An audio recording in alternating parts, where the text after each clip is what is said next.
और हम हमेशा आपसे कहते हैं, मन जब निश्चित सा कर लेता कोई मत है अपना, बुद्धि दैव बल से प्रमाण का सतत निखरता सपना. I will be making sure that his long-term perseverance, his long-term grit, his long-term determination has finally come to a point where success has finally came to meet Anand. Basically, today I'm going to introduce you all the Anand sir, and he is from Kerala. मैंने Okay. 6 साल से UPSC कर रहा था, आज भी कर रहा हूँ, लेकिन यूपीएससी की अनसर्टनिटी ने मुझे पकड़ ली और मैंने एक दूसरा रास्ता चुन लिया था, वो एसएससी था. अब मेरा मैथ्स के स्पीड भी बहुत कम था, तो I have to increase my speed increase करना बहुत बड़ा चैलेंज था मेरे लिए कॉन्सेप्ट बिल्कुल बेस सब फाउंडेशन सब सही है, लेकिन स्पीड मेरा इतना अच्छा नहीं था.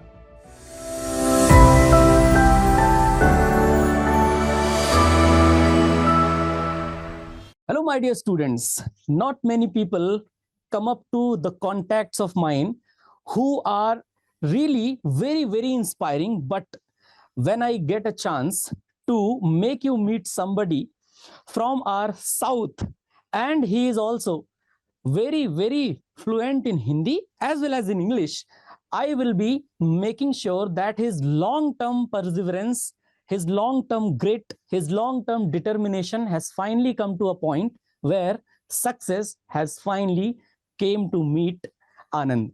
Basically, today I'm going to introduce you all the Anand sir, and he is from Kerala. He has finally cleared his SSC CGL examination and is now going to get the Central Board of Indirect Taxes and Customs. आज हम आपको उनके बारे में बताएंगे.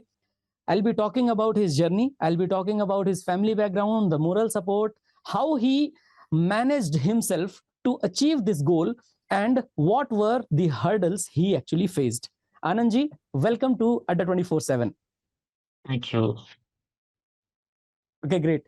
So I'll be asking you straight away the simple question. When did you start your preparation, and how many hurdles you faced during your preparation phase? मेरी preparation start हुआ SSC के लिए 3 साल हो गए प्रिपरेशन स्टार्ट करके. मैंने UPSC पहले किया था. मैंने Okay. 6 साल से यूपीएससी कर रहा था, आज भी कर रहा हूँ, लेकिन यूपीएससी की अनसर्टनिटी ने मुझे पकड़ ली और मैंने एक दूसरा रास्ता चुन लिया था, वो एसएससी था. तो 3 साल से एसएससी के प्रिपेयर कर रहा हूँ, लेकिन 1 साल से सीरियसली प्रिपेयर कर रहा हूँ एसएससी. Okay. तो और जब आपने अपनी अ, प्रिपरेशन शुरू किया, हाँ तो आपको कैसा लगा यूपीएससी की तरफ से इधर स्विच करने में? क्योंकि सिविल सर्विसेज काफी कॉम्प्रिहेंसिव होता है. रेदर अगर हम एसएससी सीजीएल को देखें तो क्वाइट फैक्चुअल और बहुत ही टाइम बाउंड, टाइम मैनेजमेंट आपको दिखाना पड़ता है. तो आपने उसको कैसे मैनेज किया बेसिकली? हाँ मेरी मैं एक ऐसा इंसान हूँ जिसे टाइम चाहिए, आंसर पकड़ने में टाइम चाहिए, लेकिन ऐसे ही में टाइम नहीं है. टाइम टाइम तो बिल्कुल भी नहीं है.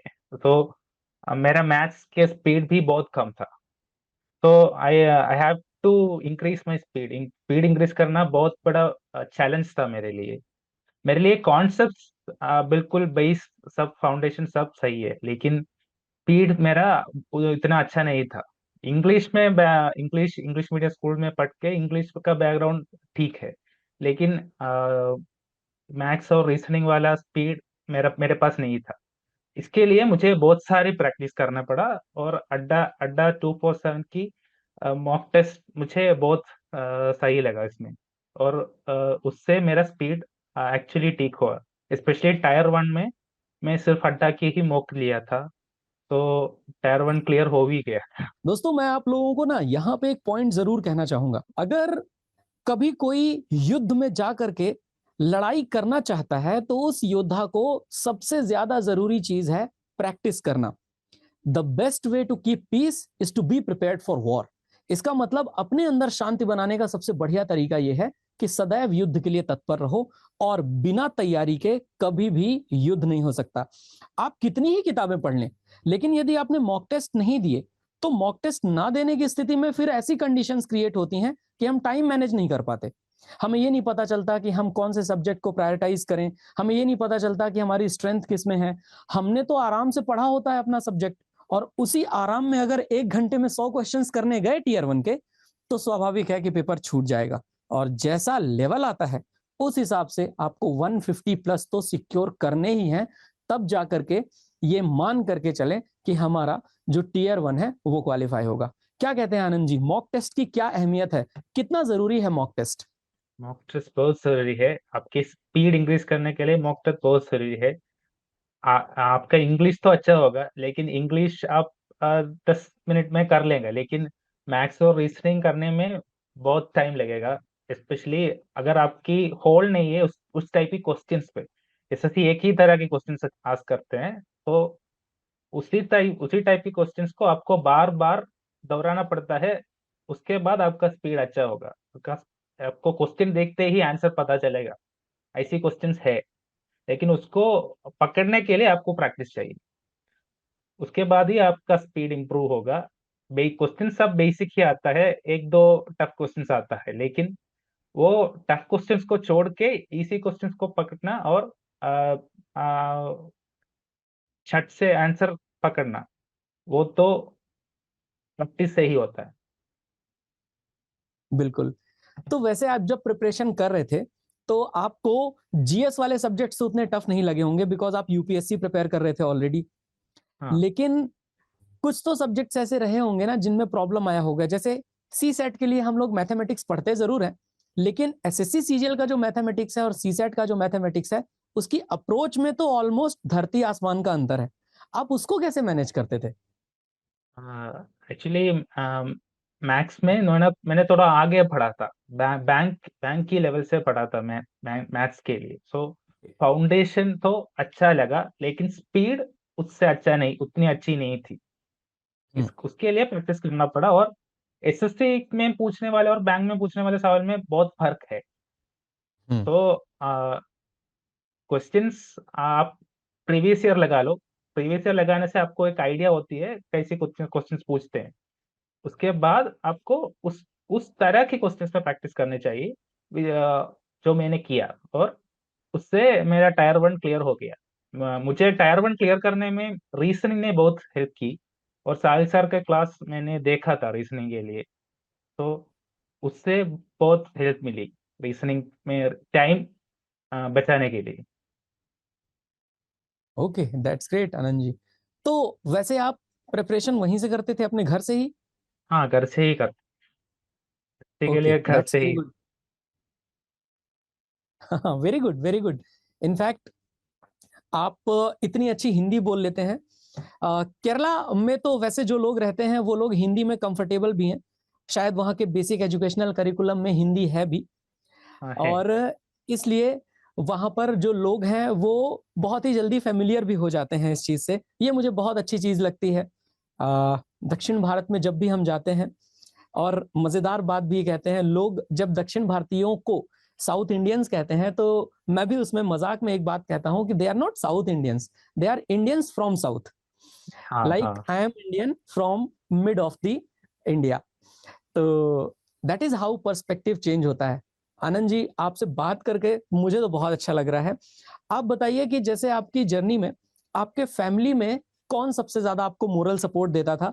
और जैसे कभी ऐसा होता है ना, यूपीएससी में नहीं हुआ और उसके बाद फिर हमें डिजेक्शन लगता है अंदर से, और जब आप डिजेक्टेड फील करते थे उस टाइम पे आपको सबसे ज्यादा सपोर्ट कैसे मिलता था? आप अपने आप को कैसे मोटिवेटेड करते थे? मेरी फैमिली में सिर्फ मेरी माँ है।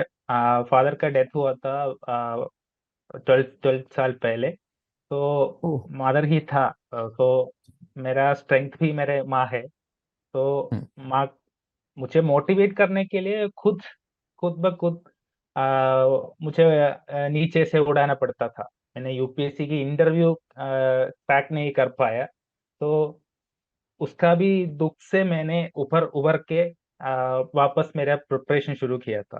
तो वो वही मुझे मेरा एक लेसन था। आप कितना भी ऊंचा चला जाए, एक छत से आप नीचे भी आ सकते हैं। तो बिल्कुल सही। Which keeps you going forward. तो मैंने पिछली साल गवर्नमेंट नौकरी की एग्जाम भी देना छोड़ने के लिए सोच रहा था, लेकिन फिर भी मेरे दोस्त ने कहा एक ईयर और, एक साल और ट्राई कर लो, आपका लास्ट अटेम्प्ट होने वाला है। एसएससी को एक ही अटेम्प्ट है, तो लास्ट अटेम्प्ट होने वाला है, दे दो, फुल फुल प्रैक्टिस के साथ दे दो। तो मैंने दिया और मैंने क्रैक किया। दोस्तों, ये होती है इंस्पिरेशन। कहा जाता है ना, कुछ सपनों के मर जाने से जीवन नहीं मरा करता है। सपनों के टूट जाने पर कुछ लोग बिखर जाते हैं, लेकिन यहीं कुछ लोग निखर जाते हैं, और जो निखर जाते हैं वो अपने भविष्य को अपने हाथों में लेकर के चलते हैं। आनंद जी ने वही करके दिखाया है आप सभी को। तो ये जो जर्नी है, इस जर्नी को आप कैसे सम अप करना चाहोगे आनंद जी? जैसे टियर 2 में जब आप पर्टिकुलरली अपीयर होते हैं, तो उसके सेक्शन 1 और सेक्शन 2 में आपको मार्क्स स्कोर करने होते हैं, लेकिन जो सेक्शन 3 होता है वहां पे कंप्यूटर और टाइपिंग टेस्ट आपको क्वालिफाई करना होता है। तो चलिए, दोनों सब्जेक्ट की प्रिपरेशन टियर 1 और टियर 2 में साथ में हो सकती है, लेकिन ये जो एडिशनल कंप्यूटर और एडिशनल टाइपिंग टेस्ट पर था, इस पे आपने कैसे कमांड बनाई? एक्सेप्टेंस है जो होता है, और अगर हाँ, बिलो 2% एरर है, that means you were too accurate. हाँ, एक्यूरेसी बहुत बड़ा रोल प्ले करती है, and that can only be achieved through practice, practice and practice. ये एक बहुत सिंपल सा फॉर्मूला है दोस्तों। सक्सेस का कोई शॉर्टकट नहीं होता। आप जितने लोगों से हमारे इंटरव्यू को सुनते हो, आप हमेशा देखते हो कि वो 2 साल से प्रैक्टिस कर रहे थे या 3 साल से प्रिपरेशन में अपने आप को खपा के बैठे हुए थे। It's a long term perseverance. आपको हमेशा लंबे समय तक अपने आप को खपाना पड़ेगा। 2-3 साल आपको अपनी पर्सनालिटी वैसी बनानी पड़ेगी कि आप गवर्नमेंट सर्विसेज में जाने के लिए एकदम प्रिपेयर्ड हैं। और हालांकि आनंद जी ने तो ऑलरेडी इंटरव्यू दिया हुआ है यूपीएससी की, सिविल सर्विसेज की ओर का, तो स्वाभाविक है कि वो इनके अंदर ऑलरेडी मौजूद था। That is why he had that perseverance. और फैमिली में जब आप अपनी माँ को देखते हैं, उससे बड़ा मोटिवेशन सच में कुछ हो ही नहीं सकता। आप अपनी मम्मी का चेहरा देखते हैं, आप अपने आप मोटिवेटेड हो जाते हैं, और आपको लगता है कि इस एक चेहरे के लिए मुझे पूरी दुनिया जीत लेनी। तो बिल्कुल मैं इस बात से अग्री करता हूं आनंद जी।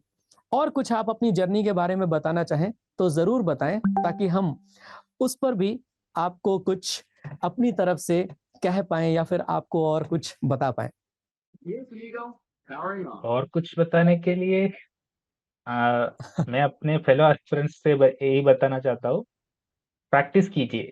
प्रैक्टिस, एसएससी के लिए आपको सिर्फ प्रैक्टिस ही बचा सकता है और कुछ नहीं। प्रैक्टिस, और आपकी मन में शंका नहीं होनी चाहिए अगर आपसे होगा या नहीं।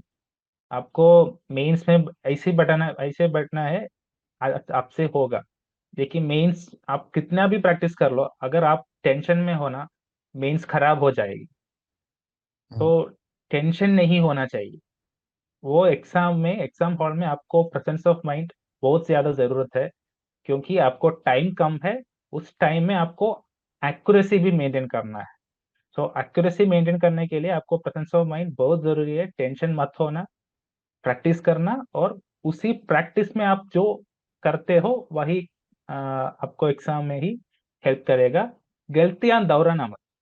अगर आप अपनी गलती दोहराओगे तो आप क्लियर नहीं कर पाओगे। आपके गलती से सुधारो, और एग्जाम हॉल में टेंशन मत लेना, बिल्कुल पास हो जाएगा। बिल्कुल सही है। तो दोस्तों, आप सभी लोगों को कुछ बातें तो सीखनी ही चाहिए, जो कि एकदम बेसिक्स हैं। कि आपको सबसे पहले अपने सिलेबस को कवर करना है, थॉरली उसको देखना है। उसके बाद कवर करने पर आपको क्विजेस, मॉक टेस्ट, इन पर फोकस करना है। जितना ज्यादा आप इसकी प्रैक्टिस करोगे, उतना बेहतर आप बनते जाओगे। Because practice is something that makes a person perfect. तो प्रैक्टिस भले ही परफेक्ट ना बनाए, बट क्लोज टू परफेक्ट तो आपको ले ही जाएगी। और क्लोज टू परफेक्शन ही चाहिए, जहां पर आप आराम से एग्जाम क्वालिफाई कर जाएं। अल्टीमेटली हमारे जीवन का अगर लक्ष्य है एक, तो उसके लिए जितनी कोशिशें की जा सकती हैं, साम दाम दंड भेद लगा करके वो कोशिशें करनी चाहिए। खूब मेहनत करनी चाहिए, और जितना मेहनत आप करेंगे, उतना ही आपका भविष्य आगे और उज्जवल होगा। सो आनंद जी ने इसी का एक परिचय दिया है। Thank you so much, Anand ji. Adda 24/7 family again wishes you and also congratulates you on your this success. और मुझे पता है this is the step one in your success. Probably you are going to make it big, and most probably in the upcoming years, with our best wishes, you will definitely qualify the UPSC civil services examinations also, and you will secure very good rank. I want to see you personally as an IAS officer and training in the Labasana for sure. Thank you.